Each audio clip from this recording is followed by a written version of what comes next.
Today is Friday, but it only gets sweeter from here because it's National Donut Day. 3 News Now reporter Shantae Passmore is live with how this tasty treat could also help many right here in the metro.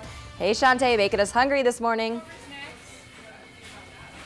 Hey, happy Friday to you, Emily, and everyone back at home. So I just decided this morning that National Donut Day, probably one of my favorite days throughout the year. You've got the holidays, birthdays, and then, of course, National Donut Day. So this morning, we are live here from LaMar's, where you can start to see kind of it pick up with business here. Here's the showcasing the donuts here. I've definitely got my eye on this Ray's double chocolate. Looks so good right there. Okay, so if you were wondering this morning, yes, they are giving away free donuts to everyone who visits LaMar's as soon as you walk through the door, actually.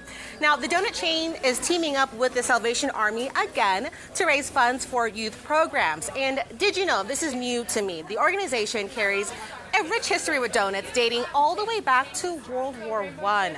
Volunteers help soldiers write letters back home, sew clothing, and do this. They would make these donuts. They'd use the metal helmets to put the oil in there and fry them over an open fire and serve these fresh hot donuts and coffee right out there on the battlefield. Hard to believe, but amazing history right there you just heard.